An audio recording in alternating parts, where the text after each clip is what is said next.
Bonjour à tous et à toutes.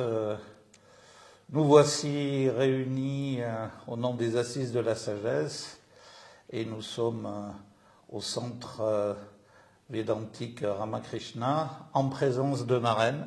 Bonjour Yacine. Bonjour Naren, un ami de longue date, donc oui. 2007 ou 2009. On ne sait plus exactement. On ne sait plus, mais ça fait un moment. Oui. Et donc un pilier de cet endroit, un grand serviteur de ce centre et de la philosophie, de la vision, du message de Ramakrishna, Oui. qui est, dont on va parler tout aujourd'hui et qui est évidemment important sur plusieurs aspects. Et avant d'entrer dans le vif du sujet, nous souhaitions que Naren nous présente le centre et les activités du centre. Et on va commencer par un historique pour essayer de le situer. Alors pour resituer, le centre Védantique Ramakrishna est affilié à la mission Ramakrishna qui se trouve en Inde, à Calcutta, au Bengale. Belur Math, c'est le nom exact de l'endroit. Affilié depuis la création en 1937 en France. Alors la mission Ramakrishna avant, c'est fondée par Swami Vivekananda, disciple de Sri Ramakrishna. Donc le centre est né en 1937, pas dans cet endroit, c'est venu plus tard ici, c'était d'abord à Paris et puis pendant la guerre à Toulouse et Montpellier.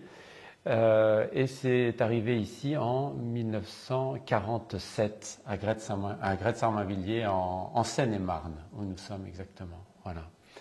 C'est fondé par le Swami Siddeshvarananda, qui était le premier président de la mission du centre védantique Ramakrishna en France, qui avait été invité par des professeurs de la Sorbonne pour donner des cours de philosophie védantique lorsqu'il commençait à s'intéresser au Vedanta suite à la parution du livre de Romain Rolland sur la vie de Sri Ramakrishna et la vie de Vivekananda.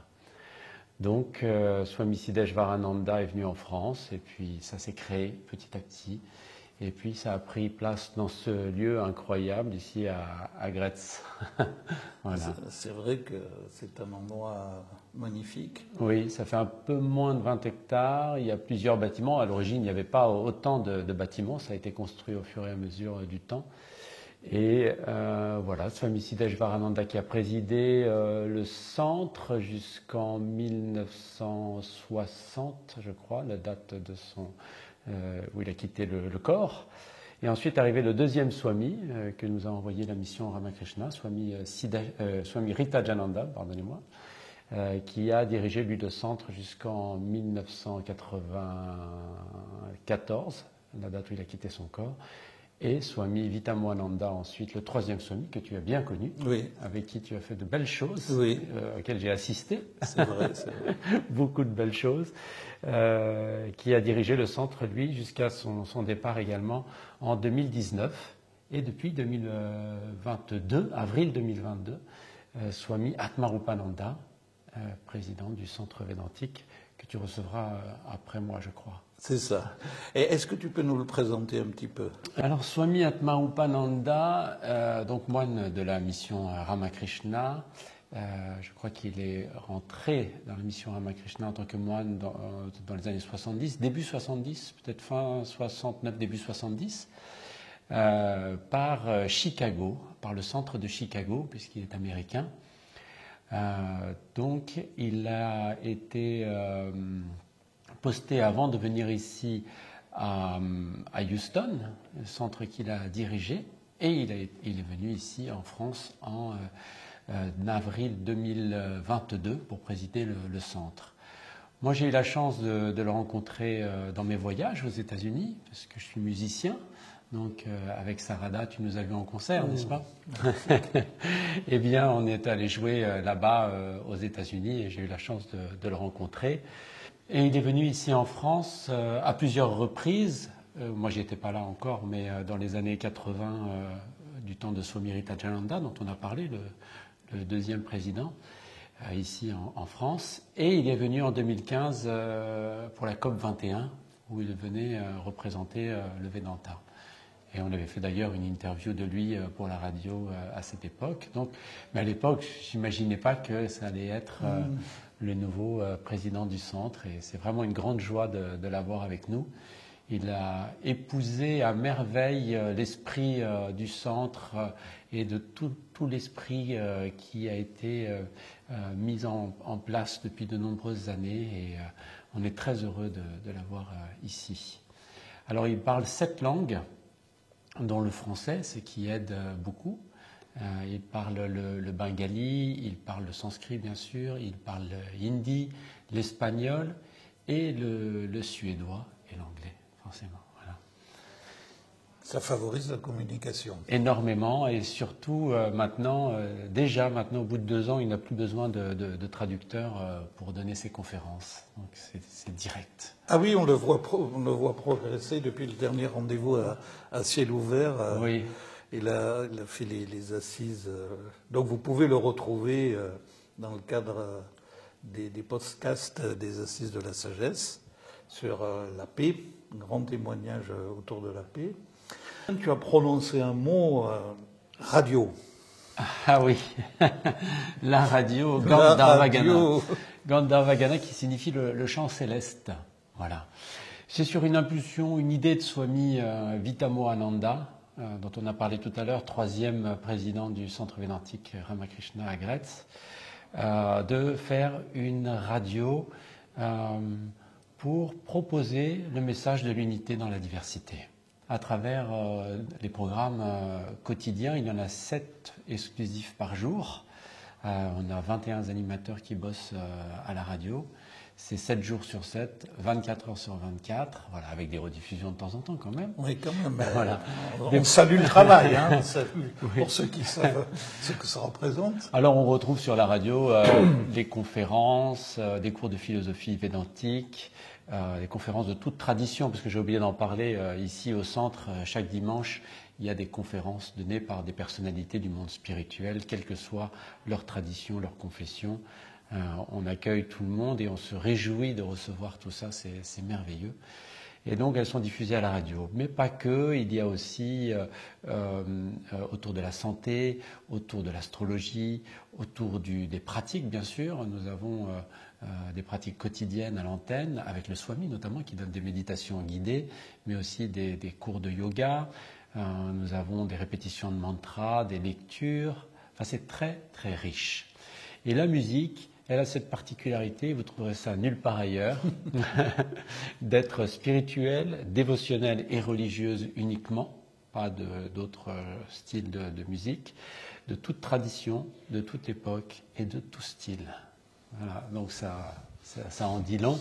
Les chants sacrés les plus reculés que l'on puisse trouver jusqu'au rap bouddhiste népalais. Voilà, tout est diffusé et de manière aléatoire, ce qui donne une grande richesse. Une perle de sacralité dans un océan profane. Ouais, c'est ça. Magnifique. Magnifique. Et on peut l'écouter où? Sur le net, Radio Gandharvagana, il y a un site où vous pouvez retrouver évidemment l'ensemble des émissions, des podcasts. Nous sommes présents aussi avec une application sur Apple ou sur Android. On a notre application et vous pouvez écouter la radio en direct. Il y a à peu près 6 heures de direct par jour. Voilà. Alors, parlons du centre. Oui. Le centre, qui a beaucoup d'activités. C'est ça. Voilà. Alors, il y a nos activités quotidiennes. Les activités quotidiennes sont les offices. Nous avons la méditation du matin de 6h à 7h, 7h15, les lectures et les chants. Nous avons la puja à 10h30. La puja, c'est le culte qui est célébré tous les jours dans la chapelle, et puis à 18h, l'Arati, l'office du soir, et on chante également. Voilà quotidiennement comment nous sommes rythmés. La pratique. Voilà, avec nos repas qu'on prend tous ensemble, et entre-temps, chacun accomplit les tâches de sa journée. Voilà. Sinon, le centre organise beaucoup d'événements tout au long de l'année. Il y a les célébrations. On célèbre la fête de Sri Ramakrishna, Swami Vivekananda et Sri Sarada Devi, bien sûr. Mais aussi la Shivaratri, Krishna Janmastami et puis la fête de Kali, la fête de Durga. On fait Noël aussi, on fait un culte au Christ le 24 au soir. Et voilà, donc ça c'est les célébrations, ça rythme toute l'année comme ça. Nous avons aussi des événements comme la journée internationale du yoga que nous célébrons chaque année à la demande de l'ONU depuis 2015. L'ambassade de l'Inde nous a contactés pour participer à cela. Nous avons également une rencontre interreligieuse qui a lieu chaque année à des dates différentes, mais là depuis quelque temps c'est en juin. Et tu as participé aussi à ces rencontres interreligieuses. Oui, voilà, bien sûr. Donc voilà les gros événements qui sont programmés tout au long de l'année. Et nous avons bien sûr notre université, l'Université de l'Homme, qui est une idée de Swami Siddeshvarananda, le premier président du centre, qui avait parlé de ça, de sa vision de créer une université ici au centre védantique, sur une impulsion de Swami Vivekananda. Et Swami Vitamoananda l'a mis en œuvre depuis 2012-2015. Voilà, l'université ne cesse de grandir. Avec 4 pôles. C'est ça. Voilà, le pôle art, le pôle corps, esprit et nature. Ouf. Voilà. Donc, beau programme. Voilà. Dans le pôle art, vous trouverez le yoga du chant, vous trouverez aussi la danse, le yoga de la danse, le théâtre aussi. Tout ça en rapport évidemment avec la spiritualité et l'esprit du Vedanta. Dans le pôle corps, bien sûr, vous retrouverez tout ce qui est le yoga, tout ce qui va tourner autour du yoga, mais aussi du yoga nidra et d'autres pratiques. Vous avez le pôle esprit, alors là on retrouvera l'université autour du sanskrit. Nous avons un cycle qui s'appelle le voyage de la mort, très intéressant aussi, avec donc tout l'enseignement autour de ça, mais ça c'est la partie de Swami Atmarupananda, donc c'est lui qui vous en parlera mieux que moi. Et puis on retrouvera aussi l'astrologie védique et puis l'étude des textes sacrés de l'Inde, les Upanishads et d'autres. Et nous avons le pôle nature, où là on a le yoga des vaches. Le yoga des vaches. Oui, le yoga des abeilles, ou encore un thème plus spécifique. Il y a le yoga des abeilles, mais aussi l'apiculture plus spécifique. Voilà. À peu près l'ensemble des activités qui sont proposées ici au centre. Magnifique. Voilà. Magnifique. Je voulais revenir sur le rythme des fêtes. Tu as parlé de Kali, de Durga. Oui. Est-ce que tu peux préciser, parce que tout le monde ne sait pas qui c'est et pourquoi, par exemple, Kali est lié à Ramakrishna? Ah oui, alors là, rapidement. Oui. Là on rentre encore une fois dans le domaine plus de Atmarupananda, oui, mais je vais essayer d'y répondre. Oui. La fête de Durga, c'est une fête très importante en Inde, mais surtout au Bengale. Et donc, c'est les festivités d'automne, ils appellent ça. Et nous la célébrons ici. Alors, je ne sais pas depuis quand et quel Swami l'a mis en place ici. Mais voilà, la fête de Durga, c'est sur plusieurs jours. Et nous avons, nous, une célébration chaque année pour accompagner cela. Déesse de l'Inde, Durga, je pense. C'est connu? Oui. Non, pas forcément. Non, pas forcément. Oui, moi je suis tellement dedans que... Oui, c'est ça. C'est ce qu'on se disait tout à l'heure, oui. Il y a la déesse Kali, là, que vénérait Sri Ramakrishna. Alors là, Swami Atmarupananda vous en parlera très très bien. Mais il officiait au temple de Kali à Dakshinesvar. Donc il y a un très fort lien avec la déesse Kali. Et là, nous célébrons une très grande puja, une fois par an aussi. C'est quelques semaines après la fête de Durga. Et ça bouge, parce que c'est sur le calendrier lunaire, donc c'est pas le même que nous, qui est plus solaire. Donc ça bouge. Chaque année, les dates sont différentes, mais c'est automne. C'est en automne. Voilà. Et très lié à Calcutta et au Bengale et à toute cette région de l'Inde, extrêmement importante. Alors c'est vrai que on ne va pas faire encore d'hindouisme, mais quand on ne connaît pas la tradition hindoue, ça paraît assez complexe parce qu'il y a on pourrait dire pas une multitude quand même, mais quand même une variété importante de représentations du divin à travers des formes masculines, des formes féminines, et dans les formes féminines, différents aspects de ce féminin, avec justement la personnalité assez extraordinaire de Kali, qui représente. On parlait du Kali Yuga, donc elle a un âge et qui est représenté souvent par des formes un peu qui peuvent surprendre avec des colliers de tête de mort, etc.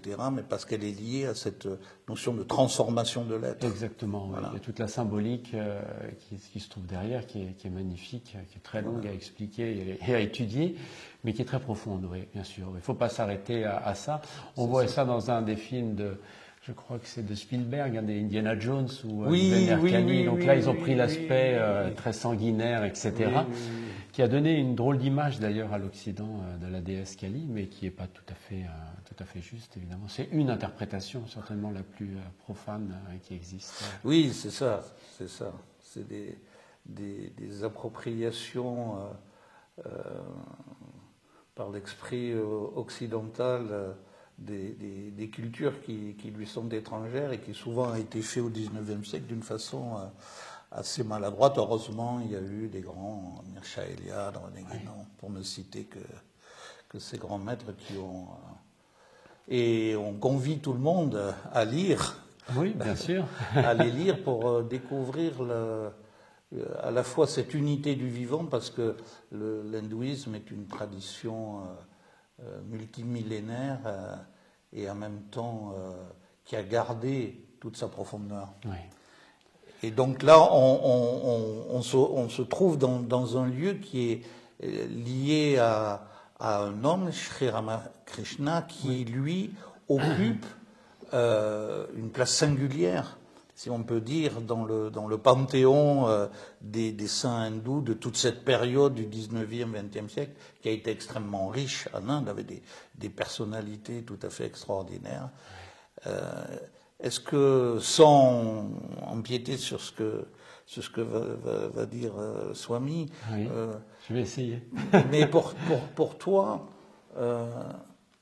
qu'est-ce qui te paraît d'abord personnellement, qu'est-ce qui t'a le plus touché et quel est ton lien avec Sri Ramakrishna? Ça d'abord, pardon. Ça a d'abord été la rencontre du lieu ici, en fait. C'est comme ça que c'est arrivé. Un lieu qui accepte toutes les traditions, en fait. On peut être de confession chrétienne, musulmane. Il n'y a aucun problème. Tout le monde est bienvenu ici. Donc ça, c'était une surprise pour moi quand je suis arrivé ici, d'être accueilli comme j'étais, selon mes confessions, etc. Et c'est surtout donc ça qui m'a le plus surpris au départ ici. Puis j'ai compris plus tard le message et pourquoi. Donc, et ça remonte à Sri Ramakrishna justement, qui lui a pratiqué différentes traditions et qui a dit que tous les chemins mènent à Dieu et qu'on peut réaliser Dieu dans toutes les traditions. Et puis Vivekananda qui a parlé du message de l'unité dans la diversité, et que tout le monde a ce potentiel divin et qui ne demande qu'à s'exprimer. Donc tout ça, je l'ai compris après, mais d'abord le lieu, toutes ces personnes ici qui viennent échanger, parce que c'est le principe du centre védantique, c'est pas un lieu pour autre chose que de discuter, de progresser, de pratiquer ensemble, quelles que soient nos traditions, et chacun est libre ici de pratiquer comme il le souhaite. Bien sûr, il y a une chapelle où on fait les cultes selon la tradition de l'Inde, mais chacun est libre de pratiquer comme il le souhaite. Et tu as vu ça déjà ici à plusieurs reprises. Dans les rencontres interreligieuses, on le voit aussi, puisque alors on ne peut plus dire la messe, on dit comment maintenant? On ne dit plus la messe? Non, on ne dit plus la messe. L'office? Je ne sais plus comment on dit bon, bon, bref, Oui. célébré dans la chapelle, c'est arrivé, et vraiment, il y a des très très beaux partages. Donc c'était ça qui m'a plu au départ dans le lieu, et après j'ai fait la rencontre de la profondeur du message de Sri Ramakrishna, à travers d'abord Vivekananda, et puis on remonte à la source petit à petit. Et effectivement, j'ai découvert tout ce qu'il avait pratiqué et l'ouverture absolument incroyable par rapport à la tradition, par rapport à la religion, par rapport à la spiritualité, tout en étant extrêmement discipliné et très clair sur les choses à suivre, le chemin à suivre. Voilà. Oui, c'est ça qui est très intéressant dans l'histoire et dans l'actualité aujourd'hui. C'est parce qu'il faut le resituer. Il est né en 1836 Oui. et on va donc bien en 2036 fêter les 200 ans. Ouais. Voilà. Ça sera quelque chose. Un grand moment. Et à cette époque, les religions ne sont pas comme aujourd'hui. Le dialogue interreligieux n'est pas du tout d'actualité. C'est des précarés assez enfermés sur eux-mêmes, chacun prétendant avoir la vérité, un peu à l'exclusion des autres, etc., plus ou moins suivant les traditions. Et là, émerge au cœur de l'Inde un homme qui va expliquer et éprouvé par lui-même. C'est ça qui est assez extraordinaire. Expérimenté par lui-même. Au plus profond, ouais. Voilà la validité de ses voix, mais par le principe, c'est-à-dire qu'il était déjà dans un état intérieur très avancé et qu'il les a vérifiés, disons, rapidement. C'est ça, voilà. Par rapport à un homme ordinaire. Oui. Et ce qui lui a permis de pouvoir affirmer à la fois par le principe de l'unité divine, mais par son expérimentation personnelle, la validité de ses voix. Et en même temps, comme tu soulignes, et ça me paraît très important, le fait que lui-même fut ancré à l'intérieur d'une tradition, avec une discipline. Oui, c'est ça. Et à cette époque-là, promouvoir l'unité des religions, c'était révolutionnaire. Révolutionnaire, surtout dans l'Inde de l'époque, oui, ça c'était révolutionnaire. Et même dans le monde. Oui, après ça c'est... oui, jusqu'à l'arrivée de Swami Vivekananda au Parlement des religions à Chicago. Alors je ne connais plus la date exactement, 1893 peut-être, il faudra vérifier. On le vérifiera, on le mettra en sous-titre. Eh bien, où il a dit, il est arrivé avec un message d'ouverture et il a embrassé toute l'Amérique et ça a eu un énorme retentissement en parlant de frères et sœurs, voilà, avec cette sincérité, ce cœur qui a parlé et qui a déclenché quelque chose de très fort à ce moment-là et qui a perduré, qui continue.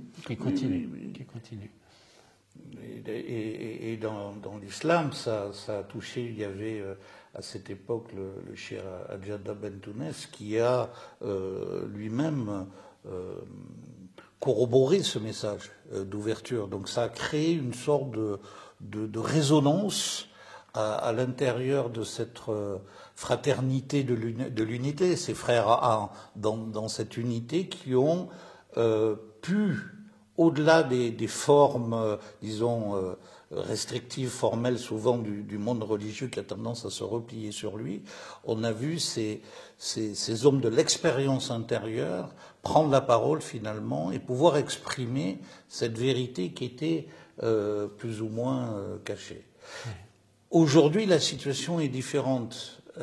C'est pour ça que j'insistais sur le fait qu'il était ancré dans une discipline, parce qu'on est arrivé à un moment où on donne l'impression, de par cette unité et par le fait que les formes ne sont que des formes, qu'on peut se passer des formes. Alors que le message et la vie de Sri Ramakrishna montrent le contraire. C'est-à-dire qu'on peut retrouver l'unité des traditions de l'intérieur, mais on ne peut pas se dispenser d'une forme extérieure. Oui, oui, il était très clair pour cet âge, en tout cas, il le disait, il proposait surtout de suivre la forme le yoga de la bhakti, justement de l'adoration, que c'était le yoga le plus adapté à notre époque. On avait besoin de ce support qui est l'image et qui est la forme, oui, tout à fait. Alors, la bhakti, on le traduit généralement par la voie de l'amour. Oui, c'est ça, la voie de la dévotion, la voie de l'amour, oui, c'est ça, exactement. Un des 4 yogas, le Jnana Yoga, le chemin de la connaissance, le Raja Yoga, la méthode de concentration, et voilà, ça y est, je l'ai pas, le Karma Yoga, voilà, le travail désintéressé. Et donc, on retrouve la voie de l'amour dans toutes les traditions, évidemment. Oui. Et nous qui habitons la Normandie, on connaît bien Sainte Thérèse de Lisieux, Oui.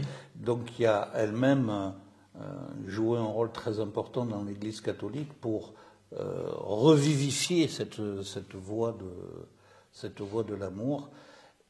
À l'intérieur, à la fois un amour inconditionnel, mais un amour qui s'ancre à l'intérieur de rites et de pratiques qui ne sont pas non plus comme une épicerie, des choses que l'on prend comme ça, mais qui s'entrent dans une filiation. Oui. C'est pour ça qu'il y a un swami, parce qu'il y a tout un processus de désignation, de validation, qui est très important dans le monde spirituel. On précise toujours ça parce que il faut quand même essayer de parler de spiritualité avec sérieux, parce que l'enjeu, étant la conscience individuelle, la conscience des hommes, c'est important de ne pas donner de fausses pistes ou de fausses impressions quant à la nécessité de cet ancrage. Donc Ramakrishna, il faut lire. Qu'est-ce que tu... Alors, il y a plusieurs ouvrages pour s'intéresser à Sri Ramakrishna. Le premier ouvrage qui est un des plus intéressants pour l'enseignement, c'est Les Entretiens, qui a été écrit en bengali, c'était Katamrita, qui a été traduit en anglais par Gospel, et qui en français a été traduit par Les Entretiens, qui est le terme exact. Donc les entretiens de Ramakrishna qui sont écrits par son disciple Mahendranath Gupta, qui se fait appeler M, parce qu'il voulait vraiment rester anonyme, hein, il voulait vraiment juste la lettre M. Très très beau, il a suivi le maître pendant de nombreuses années, enfin jusqu'au bout d'ailleurs. Il était professeur à Calcutta et il a noté tous les jours, voilà, ce qu'il avait vu, ce qu'il avait entendu. Donc il témoigne de ça, c'est magnifique, c'est aux éditions du Cerf, le premier volume. Le volume 2 et 3 n'ont pas été encore publiés, ils sont en cours de publication, je pense que ce sera aux éditions du Centre Védantique Ramakrishna. Il y a La vie de Ramakrishna par Romain Rolland, qui est un classique, et une autre version vient juste de paraître aux éditions du Centre aussi, qui est La vie de Ramakrishna par Swami Nikhilananda. Voilà, très intéressant aussi. Après, il y a eu beaucoup d'autres ouvrages qui ont été faits. Il y a eu un Planète qui avait été publié à l'époque par Marc de Smet. Marc de Smet, oui. Smet, voilà, qui est ressorti dans une autre forme d'édition récemment. Qui est ressorti dans une autre forme d'édition récemment. Je me souviens plus, Ramakrishna, et je me souviens plus du titre. Enfin bon. Il y a beaucoup d'ouvrages quand même disponibles. Et un des plus anciens, c'est le titre chez Albin Michel avec Jean Herbert. Voilà, c'est ça, je l'oublie celui-là, Les enseignements de Ramakrishna, exactement. Moi, je ne l'oublie pas parce que c'est un des premiers livres, c'est un des premiers livres que j'ai lu sur la spiritualité. Ah, très bien. Oui, oui. Voilà, il y a beaucoup d'ouvrages qui sont sortis sur Ramakrishna, et puis évidemment sur Vivekananda, beaucoup aussi sont sortis. Alors il faut présenter un petit peu Vivekananda. Disciple de Sri Ramakrishna, qui a fondé donc la mission Ramakrishna. Lui-même n'a jamais trop parlé de Ramakrishna. Il a fait qu'une seule conférence sur Ramakrishna qui s'appelle Mon Maître, My Master, qui est disponible dans Entretiens et causeries aux éditions Albin Michel. Sinon, voilà, il y a les 4 yogas publiés par Vivekananda et qui sont extraordinaires. Extraordinaires. Voilà les 4 méthodes bien écrites, bien synthétisées, tout comme il faut. Voilà. Bien. Voilà, ça donne à voir, à penser et à espérer aussi, parce que on voit, c'est quand même une histoire extraordinaire d'un homme qui a vécu pendant très longtemps, presque seul dans un temple. Oui. Il attendait ses disciples. C'est ça. Il attendait, il se désespérait, il demandait à Kali, mais quand est-ce que viendront mes disciples? Qu'est-ce qu'ils font? Pourquoi ne sont-ils pas là? Ils sont arrivés très très tard. Très très tard. Certains ne l'ont connu que très peu de temps, mais vu la puissance du maître, les choses ont été très rapides pour eux. Et puis il y a ce qu'on appelle les disciples laïcs et puis les disciples monastiques. Les disciples monastiques donc qui se sont réunis un 24 décembre au soir, ils ne le savaient pas d'ailleurs que c'était le 24 décembre, et ont décidé de s'engager et d'embrasser la vie monastique et de créer la mission Ramakrishna. Voilà comment ça a démarré. Et ça nous a amené ici, à nous rencontrer. Voilà, ici aujourd'hui. Donc, rendre hommage parce que, évidemment, tout ça est une affaire d'engagement, comme tu disais. D'engagement et de courage. Qu'est-ce qu'ils ont dû traverser? Qu'est-ce que Vivekananda a traversé pour apporter ce message à l'Occident? Vraiment beaucoup de courage, de détermination, de force, de foi, de conviction. Voilà, beaucoup de termes qui pourraient qualifier un peu de ce qu'il était. Voilà. Oui, et un message qui mérite d'être Tu remarqueras qu'à chaque fois qu'il me parle de Ramakrishna, je dévie sur Vivekananda. Oui, c'est vrai. C'est vrai. C'est mon héros, c'est pour ça. Oui, c'est ça.